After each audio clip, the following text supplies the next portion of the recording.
Praise Lord, जय मसीह की। मैं स्टैनली मैकवान, मेरे YouTube channel Hindi Gujarati Bible study में आपका स्वागत है। मेरे चैनल को आज अभी इसी वक्त आप सब्सक्राइब कर लीजिए और परमेश्वर के ज्ञान में आप बढ़ते जाओ।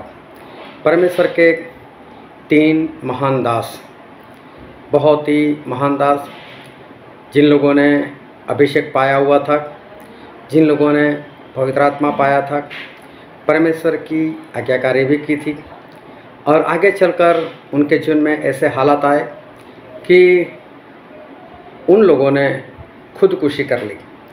क्या परमेश्वर के पीछे चलने के बाद भी कोई खुदकुशी कर सकता है? खुदकुशी तो शैतान की ओर से है, क्योंकि प्रभु से ऐसा कहते हैं कि तुम्हारा शरीर वो पवित्र आत्मा का मंदिर है और जो कोई इस मंदिर का नाश करेगा उसका मैं नाश कर दूंगा। मतलब इस शरीर को नाश करना वो तो भयानक सी बात है, खुदकुशी करना वो तो भयानक सी बात है। इन लोगों ने क्यों खुदकुशी कर ली और खुदकुशी के पीछे क्या कारण था? कहीं ऐसा तो नहीं कि आप भी आज खुदकुशी के रास्ते चल रहे हो? ये जानने के लिए मेरे साथ इस वीडियो में अंत तक बने रहो।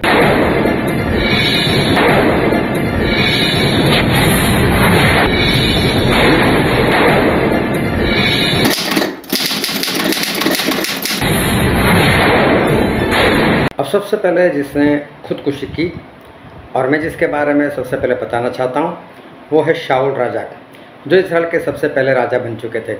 और वो अपने बाप के गधे ढूंढने के लिए निकले थे और शमूएल के पास जब गधे के बारे में पूछने के लिए जाने वाले थे तो एक दिन पहले ही परमेश्वर ने शमूएल को बता दिया था कि शमूएल, तेरे पास कल एक लड़का आएगा, नौजवान लड़का आएगा जिसका नाम है शाऊल, और उसका तू अभिषेक कर देना और उसको इस्राएल के ऊपर राजा बना देना।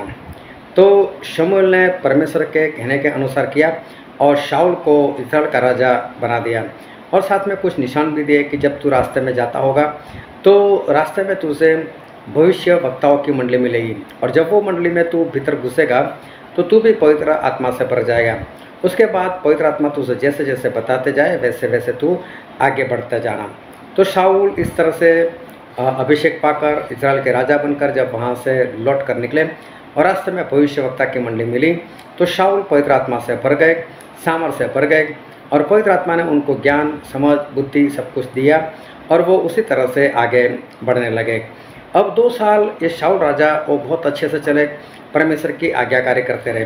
लेकिन 2 साल के बाद फलिस्ती लोगों के साथ जब युद्ध था तो शमूएल के साथ बातचीत हुई थी और शमूएल ने बोल दिया था कि मैं आऊँगा और मैं होम बलि देने वाला हूँ।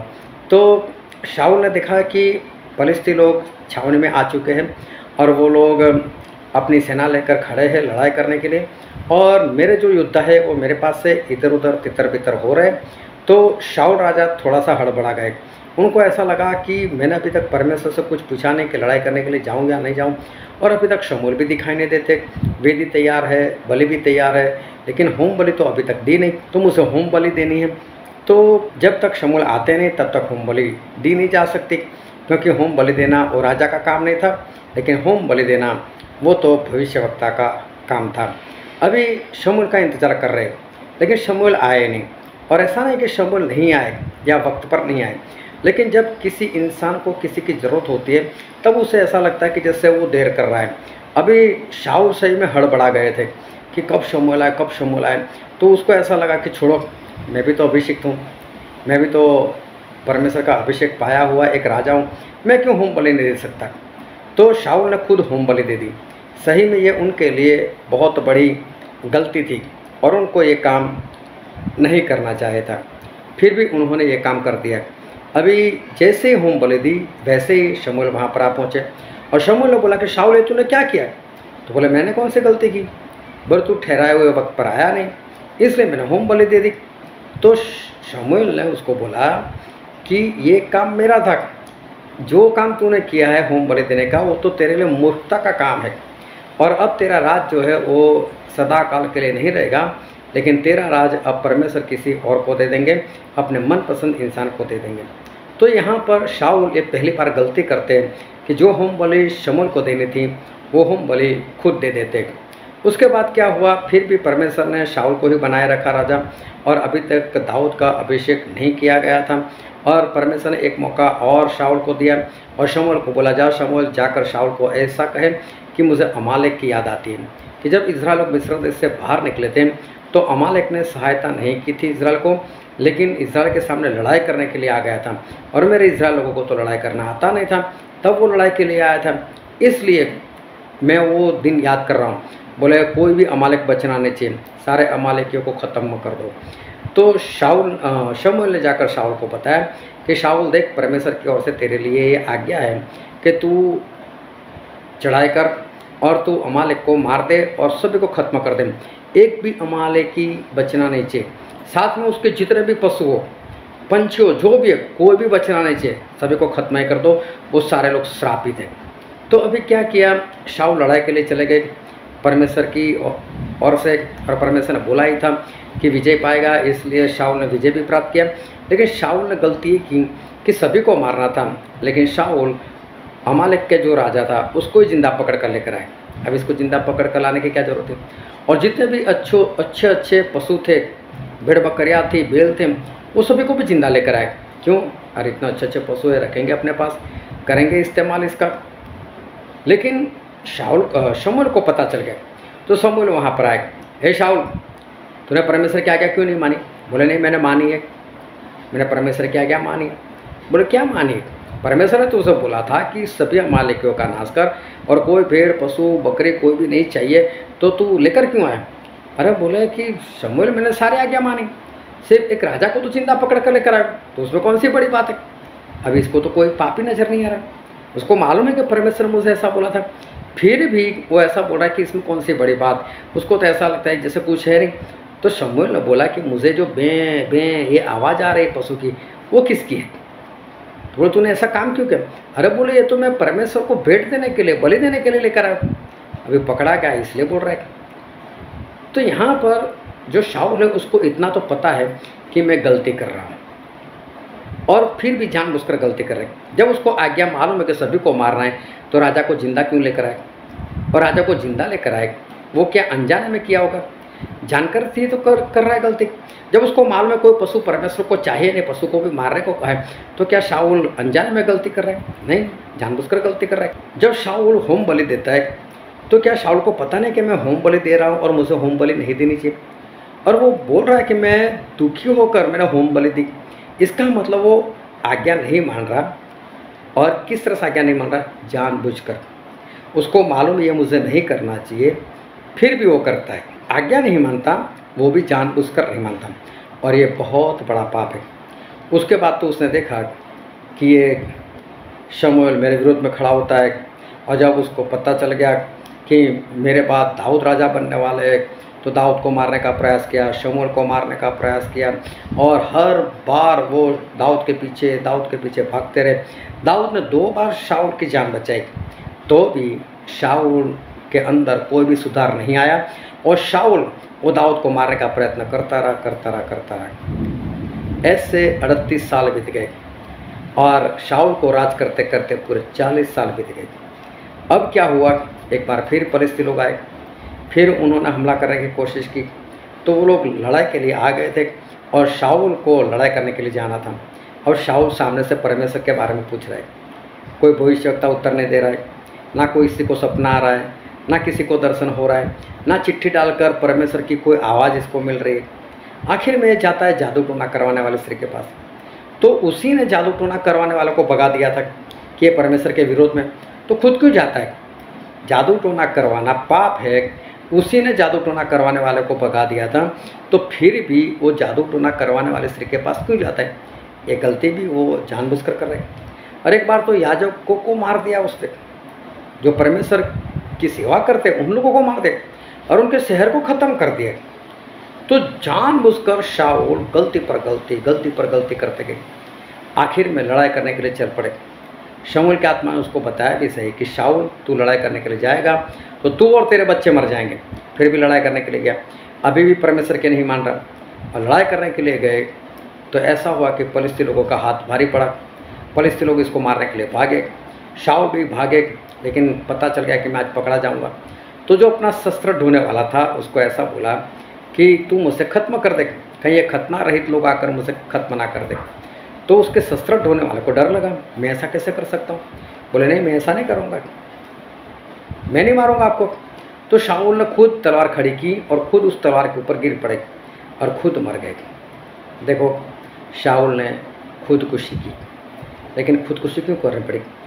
परमेश्वर की आज्ञा जानने के बाद भी जानबूझकर नहीं माना, इसलिए ऐसे दिन आ पड़े कि शाऊल को खुदकुशी करनी पड़ी।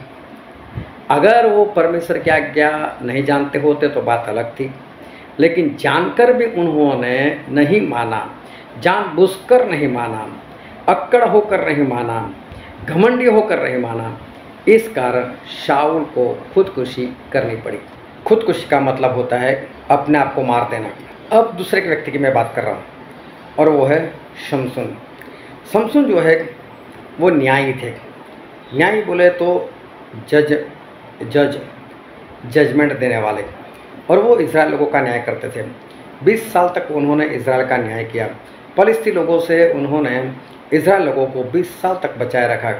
ये जो शमसून थे उनके माता पिता बांझ थे, उनको औलाद नहीं हो रही थी।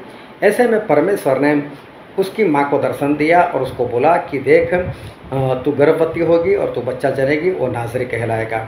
तो उसने बोला कोई बात नहीं। उसने जाकर अपने पति को बताया कि मुझे परमेश्वर का दर्शन हुआ और परमेश्वर ने मुझे ऐसी ऐसी बात बताई। बोला अगर दूसरी बार दर्शन हो तो मुझे बुलाना, ताकि हमको पता चले कि उस बेटे को हमें किस तरह से पाल पोस कर बड़ा करना है और हमें कौन कौन सी सावधानी बरतनी है। तो बोले तू मुझे बुला लेना। वो ठीक है। दूसरी बार परमेश्वर ने उस स्त्री को दर्शन दिया। तो स्त्री ने बोला कि आप यहाँ पर खड़े रहो परमेश्वर, और मैं मेरे पति को बुला कर लेकर आती हूँ। बोले कोई बात नहीं, मैं इंतज़ार करूँगा। बुला कर लेकर आ। अब उसका पति भी आ गया। जब उसका पति आया तो परमेश्वर ने उसको बोला कि देख, तेरी पत्नी गर्भवती होगी, वो बच्चा जनेगी, और वो बच्चा अपनी माँ की पेट से ही नाज़री कहलाएगा। तो नाज़री जो है एक मन्नत हुआ करती थी, और यहाँ तो परमेश्वर ने सामने से बोला। तो जो नाज़री नाम की मन्नत रखते थे, गिनती का पुस्तक उसका 6 अध्याय पढ़ लेना, वहाँ पर इसके बारे में लिखा है। जो नाज़री होते थे उनको अपने सर के बाल नहीं कटवाने होते थे। जो नाज़री होते थे वो कभी किसी की अंतिम क्रिया पर नहीं जा सकते थे। जो नाज़री होते थे वो किसी डेड बॉडी को हाथ नहीं लगा सकते थे, उसको छू नहीं सकते थे, चाहे उसके बाप की क्यों ना हो। नाज़री जो होते थे शादी नहीं करते थे। नाज़री जो होते थे उनको अंगूर की बनाई हुई कोई आइटम नहीं खाना था, दाखरस नहीं पीना था। ये इनके कानून थे, और परमेश्वर ने पहले से बोल दिया था कि ये शमसून जो है वो नाज़री होगा। अभी उसके माता पिता को इस तरह से बड़ा करना चाहा था कि देख, तू नाज़री है, तेरे बाल कभी नहीं कटेंगे, तुझे शादी नहीं करनी है, अंगूर की बनाई हुई, दाख की बनाई हुई कोई आइटम तुझे नहीं खाना है, नहीं पीना है, दाखरस तू नहीं पी सकता।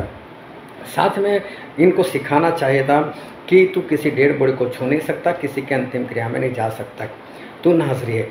और मुझे लगता है कि माता पिता ने पूरा सिखाया भी होगा। अभी शमसून बड़े हुए, अगर नहीं सिखाया होता तो बोलते हैं मैं तो लड़का हूँ, मेरे बाल लंबे लंबे क्यों हैं, चलो मेरे बाल काट दो। लेकिन उनको पता था कि वो नाज़री है, फिर भी उन्होंने सबसे पहली गलती क्या की, मुझे तो शादी करनी है। अरे तू नाज़री है, शादी नहीं कर सकता, मालूम था, जानबूझकर शादी कर रही। और मालूम है उसको प्यार हो गया फलिस्ती लड़की के साथ। और देखना, ये लोग बोलते प्यार हो गया, मैं तो इसको लफड़ा ही बोलता हूँ। उसको लफड़ा हो गया फलिस्तीनी लड़की के साथ। अब उसने चाहा कि मैं उसके साथ शादी करूँ। अब उसके माता पिता क्या बोलते, यही की लड़की से साथ शादी कर। अरे शमसून है, नाज़री है, उसको तो शादी ही नहीं करनी, उसको बढ़ावा क्यों देते हो। और देखो, उसने उस फलिस्तीनी लड़की के साथ उसने शादी कर ली। शादी के बाद लड़ाई झगड़ा कर कर उसको छोड़कर भी आ गया, फिर वापस उसको लेने के लिए भी गया, फिर लड़ाई झगड़ा वहाँ पर किया। उसके बाद वो एक वेश्या के पास गया। वेश्या के पास लोग क्यों जाते, शरीर संबंध बनाने के लिए, ये भी अपनी शरीर की इच्छा की तृप्ति के लिए वहाँ पर गया। इसका मतलब ये एक और गलती की उसने। जब वो फलिस्तीनी लड़की के साथ शादी करने के लिए जा रहा था, शादी की बात करने के लिए जा रहा था, तब रास्ते में उसको सिंह मिला, उस सिंह को मार दिया। जब दूसरी बार वो वहाँ से निकले शमसून, तो सिंह की डेड बॉडी के अंदर मधुमक्खियों ने छत्ता रखा था। अभी उसने डेड बॉडी को छुआ, ये भी तो उसकी गलती थी। वेश्या के पास गया, ये भी तो उसकी गलती थी। उसके बाद एक और लफड़ा कर दिया। और उस स्त्री का नाम था दलीला। अब दलीला के साथ उसने लफड़ा भी कर दे। दलीला के बाहों में बिंदास से सो जाता है, उसके साथ ही रहता है, वहाँ पर मौज मस्ती करता है। और वो जो दलीला है वो तो अच्छी लड़की नहीं थी, वो तो परिस्थिति थी और उनके लोगों को प्यार करती थी। और उनके लोगों ने उसको बताया कि हम तुझे कुछ पैसे देंगे, लेकिन तू इस शमसून को फंसा दे और शमसून को तू ऐसा कर कि उसका बल किस में है वो हमें बता दे। अब स्त्री ने बोला कि शमसून तेरा बल किस में? शमसून 3 बार झूठ बोलते, लेकिन हर बार स्त्री उसको बांधती है। तो इसको पता चल जाना चाहिए कि मुझे बांध क्यों रही है, इसका मतलब सच में मुझे पकड़वाना चाहती। चौथी बार उस स्त्री ने रोते हुए बोला तू मुझे सच नहीं बताता ये वो। तो क्या क्या इसने मालूम है, इसे सच्ची बात बता दी। बोले मेरे बाल काट दो, मेरा बल चला जाएगा। बालों में कोई बल नहीं, लेकिन ये शुरू से परमेश्वर की आज्ञा को तोड़ते आया। शादी नहीं करनी थी कि डेड बॉडी को हाथ नहीं लगाना था, लगाया। विषय के पास नहीं जाना था, शारीरिक संबंध नहीं बनाना था, वो बनाया। दलीला के साथ लफड़ा किया, उसके साथ बिंदा से पति पत्नी की तरह रह रहा है। ये सारी गलतियाँ जानबूझकर कर रहा है। अभी बाल भी कटवा दिए, ये भी गलती कर रही। नासरी था, बाल नहीं कटवाने थे, लेकिन घमंड में क्या होगा, क्या कर लेंगे परमेश्वर। अरे पलिस्ती लोग मेरा क्या कर लेंगे, ऐसे मारूंगा वैसे मारूंगा।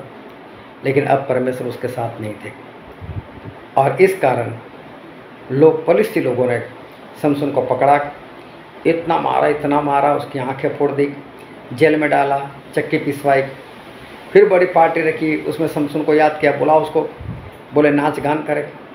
देखो एक अच्छे इंसान को, एक न्यायी को, पवित्र आत्मा पाए हुए व्यक्ति को लोग नाच गान करवा रहे।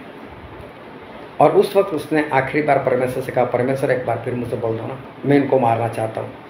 चलो परमेश्वर ने एक बार फिर उसको बोल दिया। और उसने किसी को पूछा कि हम जिस घर में बैठे हैं उस घर का मेन पिलर कहाँ पर है, मुझे वहाँ पर खड़ा रखो, मैं उसको पकड़ कर खड़ा रहूँ। और वो मेन पिलर के पास गया और उसने क्या किया, पिलर को उखाड़ दिया। परिस्थिति लोग मर गए, 3000 लोग मर गए, लेकिन खुद भी तो मर गया ना, खुद भी तो घर में था ना। तो क्या सही में इससे परिस्थिति को मारा? और उसने साथ में खुद को भी तो मारा ना। तो शमसून ने भी तो खुदकुशी की। तो शमसून ने क्यों खुदकुशी की? जानबूझकर पाप। परमेश्वर की आज्ञा जानते थे फिर भी जानबूझकर नहीं मानना। शाऊल को भी खुदकुशी इसी कारण करना पड़ा और शमसून को भी खुदकुशी इसी कारण करनी पड़ी कि जानबूझकर जो आज्ञा थी उसको नहीं मानते थे और आखिर में खुदकुशी करना पड़ा, खुद को मारना पड़ा। तीसरा व्यक्ति है बाइबल में, वो है यहूदा इस्करियोती। यहूदा इस्करियोती जो थे वो प्रभु यीशु के चेले थे और प्रभु यीशु ने उनको खजांची बनाया था। मतलब कि प्रभु यीशु को जो भी दान मिलता था वो दान यहूदा इस्करियोती के पास जाता था। और यहूदा इस्करियोती दान रखने के लिए थैली रखते थे अपने पास, उस थैली में से वो चोरी कर लेते थे पैसा। इतना ही नहीं, इतना लालची थे, एक बार याजक लोगों के पास चले गए और बोला कि मैं अपने गुरु यीशु को बेच दूँ, कितने पैसे दोगे? उन लोगों ने 30 चांदी के सिक्के तुरंत दे दिए उसको तोड़कर। तो इतना लालची था कि उसने 30 चांदी के सिक्के लेकर प्रभु यीशु को बेच दिया। चोरी करना गुनाह है, ये प्रभु यीशु लोगों को भी सिखाते थे। तो यहूदा इस्करियोती को भी मालूम था, फिर भी उसने वही काम किया, जानबूझकर पाप किया, जानबूझकर उसने प्रभु यीशु को बेच दिया। उसको मालूम है ये तो मसीह है, फिर भी यहूदा इस्करियोती ने प्रभु यीशु को 30 चांदी के सिक्के के खातिर बेच दिए। इसका मतलब ये है कि यहूदा इस्करियोती ने भी जानबूझकर पाप किया। आखिर में क्या हुआ? आखिर में जब उसको पता चला यीशु मसीह के ऊपर दोष लगाया गया, अब उनको मार देने वाले हैं, तो बोले मेरा क्या होगा, लोग मेरी ओर उंगली करेंगे। और उन्होंने भी अपने आप को फंदा लगा दिया और यहूदा इस्करियोती भी मर गए। क्यों? यहाँ पर भी वही कारण, जानबूझकर परमेश्वर की आज्ञा को नहीं माना। इस कारण जो लोग परमेश्वर की आज्ञा नहीं मानते, जानबूझकर नहीं मानते, वो खुदकुशी करते। क्या आप परमेश्वर की आज्ञा मानते हो? क्या आप परमेश्वर की आज्ञा जानकर भी नहीं मानते? क्या आपको 10 हुक्म नहीं मालूम? क्या आपको नए नियम की बातें नहीं मालूम? प्रभु यीशु ने कहा, जिसके पास एक सिक्का था उसने बोला कि परमेश्वर मेरे मालिक, तू तो इतना कठोर है कि जहाँ पर बिखेरता नहीं वहाँ पर बटोरने के लिए आ जाता है, जहाँ पर बिछता नहीं वहाँ पर काटने के लिए आ जाता है। इसलिए ले ये तेरा सिक्का, मैंने इसको ज़मीन पर दफन करके रखा था। उसके मालिक ने उसको बोला कि जब तुझे इतना मालूम था कि मैं इतना कठोर हूँ तो कुछ तो काम करता, तू सराफों को देता, कुछ मुझे ब्याज तो मिलता, लेकिन तूने कोई काम नहीं किया, इसलिए इसको बाहर के अंधेरे में डाल दो। बाहर का अंधेरा मतलब नर्क, आग की झील, वो डाल दो उसमें, इसको रोना और दांतों का पीसना होगा। ये सही में बात जो थी वो ये थी कि परमेश्वर अपने लोगों को कुछ वरदान देते और उस वरदान का इस्तेमाल करते हुए हमें लोगों को जीतना है, हमें कई आत्माओं को बचाकर मसीह में लेकर आना है। लेकिन जो अपने टैलेंट को छुपा रखता है और उसका इस्तेमाल नहीं करता और वो आत्मा नहीं जीतता तो वो नरक में जाता है, उसको नरक में डाला जाता है। चाहे उसने कोई गुनाह किया या नहीं किया, लेकिन उसने एक आत्मा नहीं जीता ना, इस कारण वो तो नरक में जाएगा। क्या आपको ये बात मालूम नहीं? क्या आपने कोई आत्मा जीता है? अगर आज तक आपने कोई आत्मा नहीं जीता, किसी को आप मसीह में लेकर नहीं आए, इसका मतलब ये हुआ कि आप जानबूझकर परमेश्वर की आज्ञा नहीं मानते। तो आपको क्या करना पड़ेगा? खुदकुशी करनी पड़ेगी। आपके हालात ऐसे हो जाएंगे। अगर आप कोई भी परमेश्वर की आज्ञा जानने के बाद नहीं मान रहे तो खुदकुशी के सिवा आपके पास कोई चारा नहीं। अब खुदकुशी का मतलब क्या है? जानबूझकर मौत की ओर जाना। और आपने आज्ञा नहीं मानी तो आज्ञा नहीं मानने वाले तो नरक में जाएंगे। तो आप जानबूझकर ही नरक में जाते हो ना, ये खुदकुशी तो है। जो अनजान है वो नरक में जाते, वो खुदकुशी नहीं है। लेकिन आप तो जानकर, परमेश्वर की आज्ञा जानकर, नहीं मानकर, खुद सामने से आप नरक में जा रहे हो। तो इसका मतलब आप नरक में गिर नहीं रहे हो, आपको कोई नरक में डाल नहीं रहा है, आप खुदकुशी कर रहे हो नरक में, आप खुदकुशी कर रहे हो। कहीं ऐसा तो नहीं आज आपका जीवन खुदकुशी वाला हो, आप खुदकुशी के रास्ते पर चल पड़े हो। आज ही मुड़ जाओ, परमेश्वर की जितनी आज्ञा है उसकी उतनी आज्ञा मानो और अपने आप को बचाओ, लोगों को बचाओ, खुद को बचाओ। परमेश्वर आपको आशीष दे। आमीन।